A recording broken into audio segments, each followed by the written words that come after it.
글로벌 증시 마감 시황 전해드리겠습니다. 유럽과 미국 모두 다 혼조 흐름을 보였던 하루가 되겠습니다. 이날 미국 증시는 나스닥 중심으로 좀 깊게 하락하는 모습을 보여줬었는데요. 이날 키워드로 볼 수 있는 것은 바로 실적과 GDP가 되겠습니다. 자, 이날 우선 다우지수 같은 경우 0.6% 하락, 그리고 상승이고요. S&P 500 지수 0.6%, 그리고 나스닥 지수는 1.6%로 지금 전반적으로 기술주들의 흐름이 부진했다는 것을 알 수가 있습니다. 좋은 소식부터 좀 말씀을 드리자면 GDP입니다. 미국의 3분기 GDP 속보치가 나왔습니다. 2.6% 상승을 한 것인데요. 올해 들어서 처음으로 플러스권으로 전환을 했습니다. 개장 전에 3분기 GDP가 전망치 2.3%가 나올 것이다 이렇게 생각했었는데 2.6까지 올라가면서 긍정적으로 나온 것이고요. 그리고 플러스로 전환된 것도 역시 좋게 봤습니다. 여기에 더해서 경제지표까지 부진하게 나왔는데요. 좀 아이러니하게도 경제지표가 부진해야 요즘은 좋게 해석이 되는 그런 시장입니다. 9월 내구재 수주 전월 대비해서 0.4% 올랐습니다. 올랐지만 예상치를 하회했고요. 그리고 주간 실업보험 청구자 수는 전주 대비 3,000명 늘었습니다. 늘었지만 역시 예상치를 하회하는 그런 흐름을 보여주고 있습니다. 시장에서는 과열된 노동시장이 연준의 공격적인 금리 인상 덕분에 어느 정도 정상화를 찾으려 하는 그런 움직임을 보인다라고 좀 평가를 내렸고요. 오늘 경제 지표로만 보게 되면 경기는 조금은 회복될 수 있는 초입에 들어온 것으로 해석할 수가 있겠고, 지표는 부진하니까 결국에 연준에서 속도 조절을 할 수 있다는 기대감도 나올 수 있었던 하루였습니다. 자, 그런 가운데 초를 친 게 바로 실적인데요. 미국의 빅테크 기업들의 실적이 계속해서 안 좋게 나오고 있습니다. 메타 플랫폼스 어제도 제 특징주로 말씀을 드렸었는데요. 실적도 부진하게 나오게 됐고 전망도 역시 부진했습니다. 그래서 시간 장중에 거의 23%대의 그야말로 자유 낙하를 하는 그런 모습을 보여줬고요. 이 밖에도 아마존 같은 경우에도 실적 발표가 나온 이후에 지금 시간 외에서도 19% 이상 폭락을 하고 있는 그런 상황입니다. 매출도 안 좋았고 4분기 전망도 그닥 좋게 나오지 못하게 되면서 역시 밀리는 흐름이었었고요. 전체적으로 3분기 실적과 관련해 빅테크 실적들이 계속해서 부진하다라는 점은 투자 심리를 위축시키는 주요 원인이 되고 있습니다. 그래서 이날 시장에 대해서 전문가들은 GDP 수준은 긍정적으로 평가할 수 있지만 결국 금리가 높아지게 되면서 기술 기업들한테 타격을 주고 이게 결국에 경제 전반으로 영향을 미칠 것이다 라고 우려를 표명하면서 시장은 방향성을 계속해서 탐색하는 흐름이었습니다. 자, 이어서 섹터와 업종별 흐름 체크해 보겠습니다. 어제 평균 0.7% 밀렸고 오늘은 0.6% 밀렸습니다. 오른 섹터, 내린 섹터 비슷했었고 가장 긍정적이었던 게 바로 산업재입니다. 잠시 후 특징주 때도 말씀을 드리겠지만 캐터필러의 실적이 잘 나오게 되면서 인프라에 대한 기대감이 조금은 커졌던 모습이었었고요. 금융 쪽에서는 은행주 말고 이제 다른 S&P 글로벌이라든지 이런 보험 관련된 종목 중에서 하락이 좀 크게 어제 나왔었는데 이거에 대한 저가 매수세가 들어오면서 0.7% 상승, 그리고 반대로 부진했던 건 서비스입니다. 그리고 IT 둘 다 묶어볼 수가 있겠는데요. 이 세부적으로 성장주 업종들이 전체적으로 밀리는 모습이었습니다. 서비스 쪽에서는 미디어가 약했고요. IT 쪽에서는 IT 하드웨어 쪽이 약한 흐름을 보였습니다. 다음은 종목별 흐름 체크해 보겠습니다. 전반적으로 혼조세의 분위기를 보여준 가운데 위쪽에 포진되어 있는 게 대형 IT 종목들입니다. 보시다시피 테슬라를 제외하고는 다 밀린 그런 상황이 되겠습니다. 우선 이 하락의 주범이 됐던 것이 바로 메타 플랫폼스입니다. 여기에 위치되어 있고요.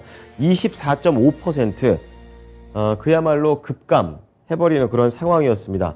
광고 수익도 부진해졌고 거기에다가 전망도 부진하게 내면서 투자 의견이 하향 조정된 리포트들이 많이 나왔습니다. 그래서 이렇게 안 좋은 시너지를 내면서 하락했고요. 그럼에도 불구하고 메타 플랫폼스의 CEO인 마크 저커버그는 지금 준비하고 있는 AR과 관련해서 앞으로 향후 먹거리가 될 것이다, 이렇게 긍정적인 전망을 계속 내고는 있지만 시장에서는 먹히지는 않았습니다.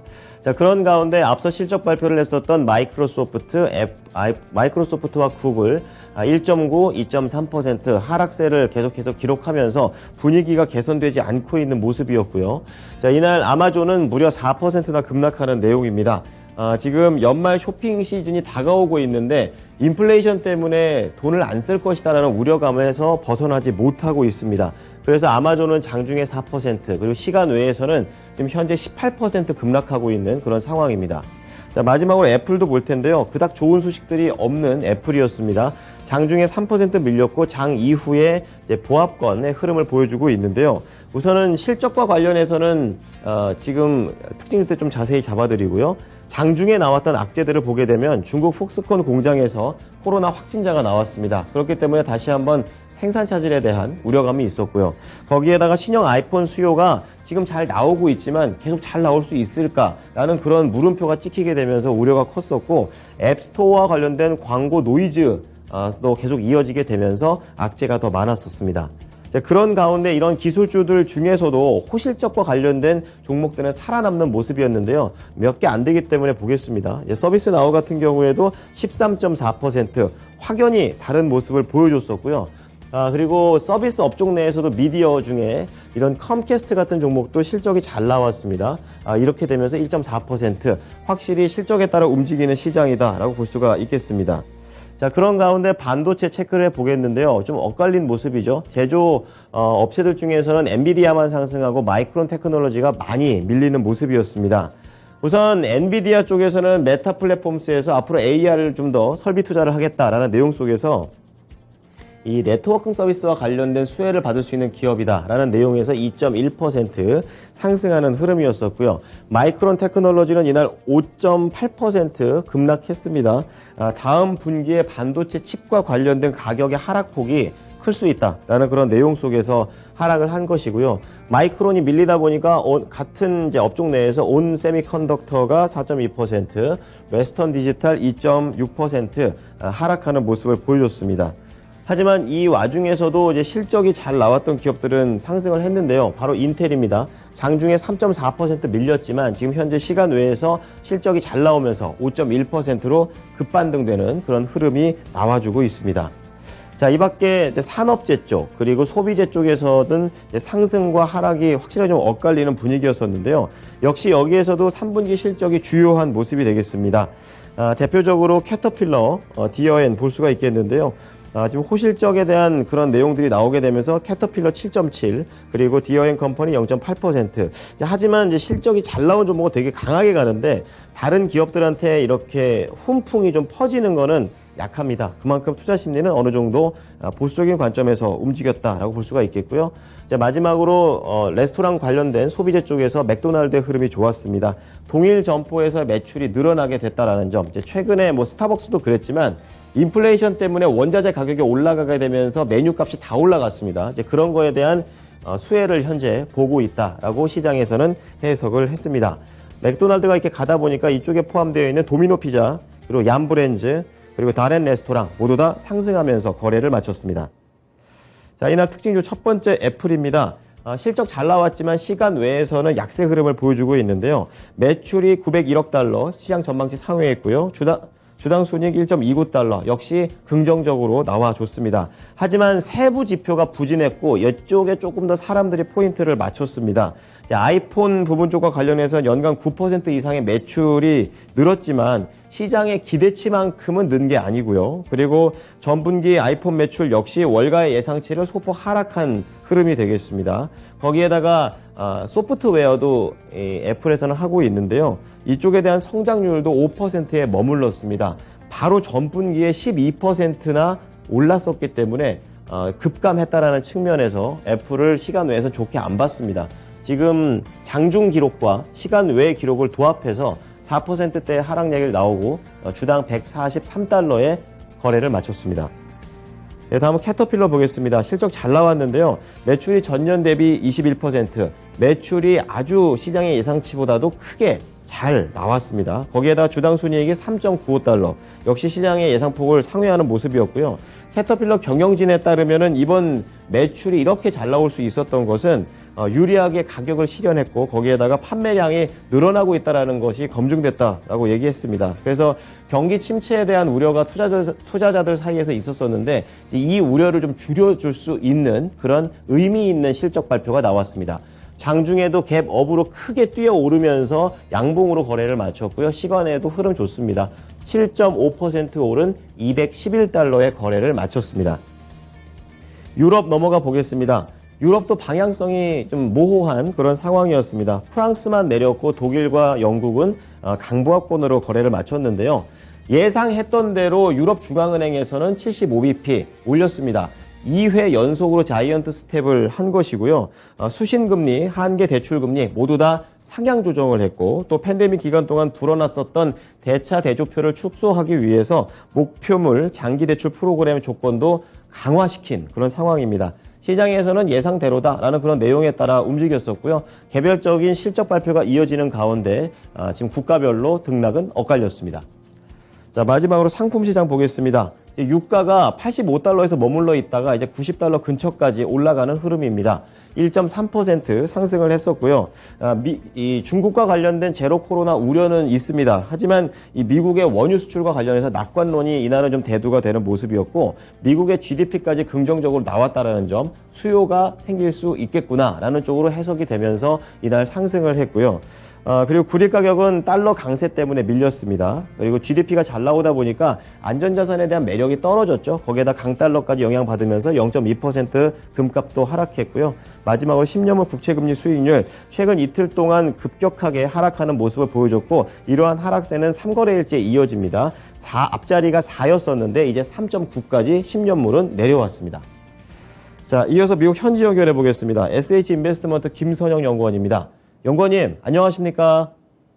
네, 안녕하십니까? 네, 이날 경제 지표는 좋았는데 실적이 참 발목을 잡는 그런 흐름이 되겠습니다. 세부적으로 어떤 내용들이 있었나요? 예, 오늘 뉴욕 증시는 ECB의 2연속 자이언트 스텝 금리 인상과 대형 미국 산업체들의 호실적 속에 지수별로 등락이 엇갈리는 혼조 양상을 보였습니다. 허니웰, 캐터필러, 맥도널드의 실적 개선 뉴스로 다우지수가 상승한 반면 부진한 실적 전망으로 페이스북의 모회사인 메타가 25% 가까이 폭락하면서 나스닥 지수를 끌어내렸던 하루였는데요.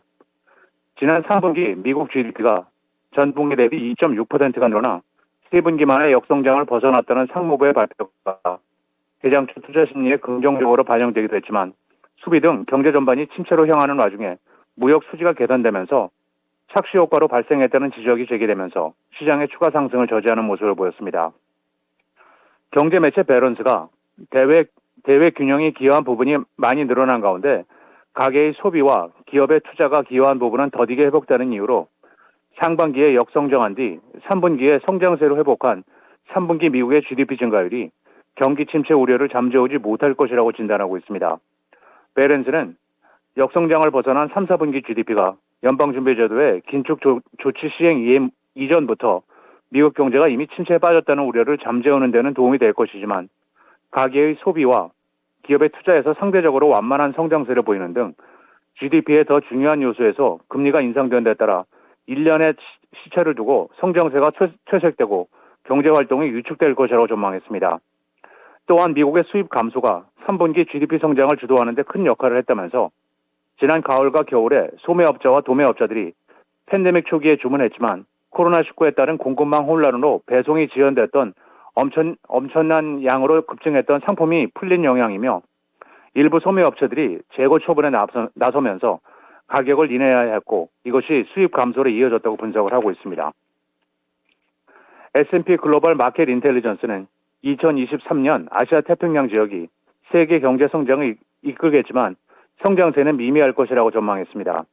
S&P는 아시아 태평양, 중동, 아프리카의 완만한 성장으로 세계 경제가 침체를 피할 수는 있겠지만 성장은 미미할 것이라면서 향후 몇 년간 인플레이션과 통화정책 완화에 대한 기대치를 감안할 때 2024년 세계 실질 GDP는 최대 2.8%, 2025년에는 3%대까지 회복할 것으로 전망했습니다. 하지만 세계 경제 절반 이상을 차지하는 유럽과 북미의 경제는 2022년 말과 23년 초에 경제 침체에 직면할 가능성이 높다면서 인플레이션이 아직 너무 높고 금융시장 상황이 긴축되면서 세계 경제 상황이 계속 악화되고 있다며 유럽, 미국, 캐나다, 중남미 일부 지역이 향후 수달 동안 경기 침체를 겪을 가능성이 높다고 지적했습니다. 네, 다음은 종목 얘기로 넘어가 보겠습니다. 최근에 문제를 계속 일으켰었던 크레디트 스위스 급락했는데요. 배경이 어떻게 됩니까? 예, 최근 재무 위기로 파산설이 돌고 있는 스위스의 금융업체 크레딧 스위스가 사우디아라비아 등 중동에서 약 40억 달러의 신규 자본을 조달한다는 소식에 오늘 주가는 19.9%가 폭락한 3달러 88센트의 거래를 마쳤습니다. 크레딧 스위스 그룹은 향후 투자은행 규모를 축소하고 글로벌 자산관리 중심의 전략을 강화해 업무를 효율적으로 운영하기로 결정한 가운데 먼저 사명을 교체하고 시장거래 사업과 자본시장과 자문사업 강화를 맡을 독립사업부로 옛 사명인 CS 퍼스트 보스턴을 다시 사용하며 CS 퍼스트 보스턴은 독립사업부로 브랜딩 작업도 개시할 것이라고 밝혔습니다. 또한 대대적인 인원 감축도 결정했는데요.